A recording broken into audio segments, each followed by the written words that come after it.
If you are on a spiritual path, then the first question that you're going to be asking is, who am I? Who am I? And this search for identity carries on through your life. And for most people, they place their identity outside of themselves, either in the body or in the mind. So if I ask you, who are you? You'll say, oh, I'm Karni, oh, I'm Lalita, I'm Radha, I'm Anna. And that's fine. That's a good answer. And then if I probed a little further, but that's just a name. Are you just a name? You say, no, I'm not just a name. There's so much more to me. There's so much more to me. I am this body, and I am, Anna or Radha in this body. But when you think about you, the real you, do you think of something that continually changes or something that is constant? This you, this I, is present whether you are awake, whether you are sleeping, whether you are in deep sleep, whether you are dreaming, or whether you are meditating. Am I right? It's always there. It's permanently walking along with you, regardless of anything else changing. This I that seems to be present through it all is something that is, I can't call it continuous, but ever present, always there. It doesn't seem to have an age or a time limit or something that can be measured. It is just an ever-present awareness. But most people, if you ask them, who are you? They're going to say that I am my body. This body is me. So was this body you when you were a 6-month-old baby? When you were a 30-year-old woman, man? And when you are an old person? So much change. Yet something within you remains fresh and young all the time. You ask a 65-year-old man, how do you feel? He says, I feel like a 15-year-old youngster, right? It's the body that weakens. It's the body that doesn't let you take steps. But something inside you is alive and energized and ever present, always around. There are lots of people that have their identity firmly stuck in their minds. You ask anybody, where is your mind? They'll point to their brain for some strange reason. A lot of people believe that their brain is where the mind lives. And your mind consists of a lot of thoughts, feelings, emotions. You have the ego, you have the intellect. All these different components. But you cannot find a single location inside your head where a thought is lodged, or a series of thoughts are lodged, or a value system, or a perception. So where is the mind? Where is this mind? This mind is biometric energy, right, all over your body. and it's ever expanding. You can feel it in every inch of your body and as an expanding energy concept as you connect with outside. Sometimes in meditation, I do a meditation, maybe I'll do it today, where we expand the mind, right? And you can feel that. You can feel that energy moving outward and inward. And thoughts, emotions, feelings, they rise and they fall. They don't stay. They begin, all emotions, all feelings begin as a sensation inside your body. And if you cancelled your mind, you'd be left with a sensation that has no meaning. It doesn't mean anything to you other than a sensation. When you bring the idea of the mind into the picture, the sensation then takes on another meaning. I have a sensation of constriction in my throat. I'm feeling a lot of grief, and this grief is because I lost this person in my life. I lost a job. I've been put out of work. My husband has left me, and then it takes on a life of its own in your mind. So what begins as a sensation in your body becomes meaningful in this world around us by using our mind. The mind is nothing else but an instrument to make sense of all our experiences, all our sensations. That's what a mind is for.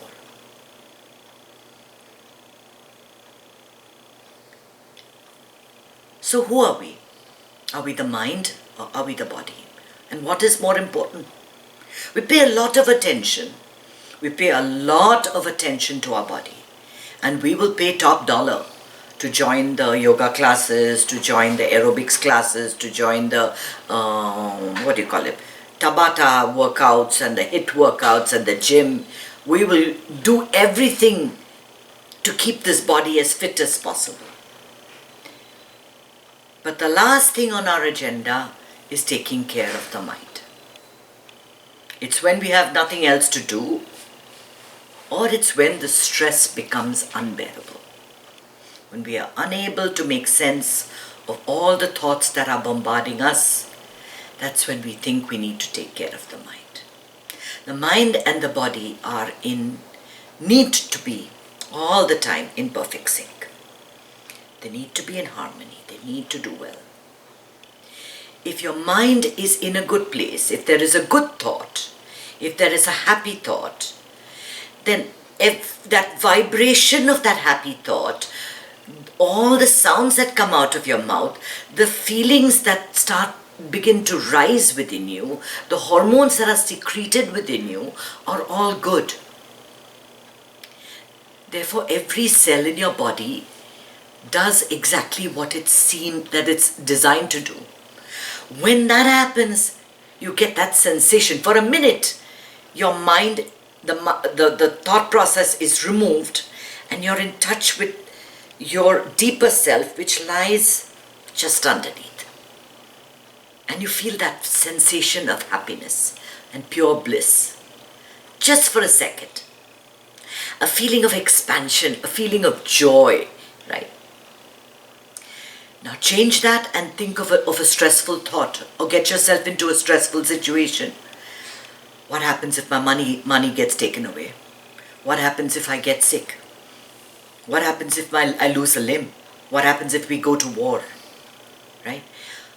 Now there's a whole bunch of other hormones that are kicking in. There's lots of adrenaline, there's lots of cortisol, all of that is coming into your bloodstream.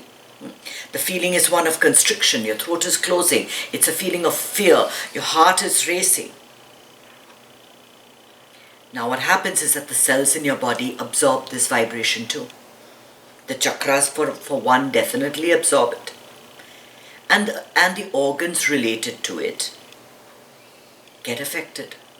So if you have a propensity for illness, and we all have different propensities depending on our body type, one person will get a lung disease, another person will get a stomach disease, another person will get something to do with the urinary tract, another person will get a cough and a cold, another person will develop a headache, just based on where you're holding your stress. If you look at yourself, before the onset of a cold or a cough, if you could just turn the clock back, you would have had a small period, a short period of unease, when you were feeling out of sorts, when you were not feeling good. And a few days later, you fall sick. To keep the body healthy, we all have propensity for illness. We all have propensity for illness when things don't go well. If you keep your mind in a good place, there's a very good chance that illness does not follow. That is not to say that you will never fall sick if you're constantly meditating. But when you do fall sick, you'll have the right attitude to illness. Raman Maharishi is one of the greatest realized souls that this earth has known. And yet, he died of stomach cancer. He never took any medication, not ever. And people say that he always had a smile. No one understood or realized or knew if he was in pain, not in pain. He was the same. His attitude to it all was the same. And he understood that he had a contract with life and it was his time to leave. And he did so happily. So just because you meditated does not mean that the body won't manifest disease. It might. But you would have the right ability to combat that disease. And that's why we meditate. To keep our minds in the right place. Mind and body are, and how do we do that? How do we meditate? See how closely linked the mind and body are. You do that by going into the body. We go into the body to relax the mind. And you can feel that, if you do yoga. You do your asanas, you get into a difficult yoga routine till the time that she says, now lie down and, rest, and that music comes on. You don't know where you've been. You're not in the midst of a thought. You're just so busy getting in from one pose to another pose to another. Your mind completely stops. Mind and body become that's your first step. Yoga is your first step. And in fact, the word itself is a union of mind and body. After yoga comes the pranayama, the breathing exercises, and after that comes the dhyana, which is the meditation. You make these part of your entire routine. And you make sure that you honor and nourish your body with the right kind of prana. Nourishing the body is to give it good food that's rich in prana. I did a project for 5th graders in Westchester Elementary, and I asked them to write out what they had eaten for the last week to give them the breakup in the Indian style, right? We classify foods differently. I was shocked to see that for most days, children eat frozen food or fast food. Chicken nuggets and pizza and burger was so common. 3, 4, 5 days in a week. That they were not given fresh meals. And eating fresh food, cooked within 3 hours, eating fresh vegetables and grains, nourishes your body. Food that is frozen, that's kept in the fridge, that's eaten after many, many hours, is low in prana. So you can be mindful, you need to be mindful of what you're putting in. We have three sources of prana: the air we breathe, the food we eat, and of course sunlight. These are the main sources of prana that we can easily access. You want to live a healthy life, right? But in order to be healthy, you have to take care of your mind as well. You have to make sure that the mind is not the master, that you are the master of the mind. You direct it. You know where it's going. And that awareness of thought only comes through meditation. You suddenly realize in the middle of your meditation, oh my God, I'm thinking about what's for dinner. That I haven't made anything so far. And oh my God, I'm the one that's always cooking. And I haven't forgotten about dinner, and he's never going to get the food, or she's never going to get the food.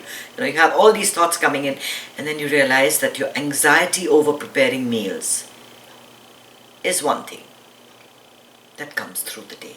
Nothing appears in meditation that doesn't appear in your normal life. It's the same thoughts that come during the day that come during meditation. The only difference is you become acutely aware. That's a stress-related thought. This is a work-related thought. This is a grief-related thought. This is a family drama-related thought. And you're able to put things in perspective. And then you take it into your life. You take it into your life, and through the day, every day, have aha moments when you become suddenly aware of your thoughts. Where are you? Where are you? What is the quality of your thoughts? And keeping body and mind together, honoring the body and honoring your mind, makes you realize that all your happiness, all your joy, all your peace is closer than you think. It's not outside. It's not in a person. It's not in an event. It's not in a thing. It is who you are. Once you get back to who you are, you will realize that you are the happiness you seek. And that's why we meditate.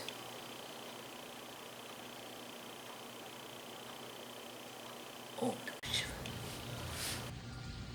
Hey, thanks for watching my video. If you like the content, hit the red subscribe button. I'm also on Facebook on my author page, Kanchana Krishnan Iyer, and I'm also on Instagram. See you there. I'll link it down below.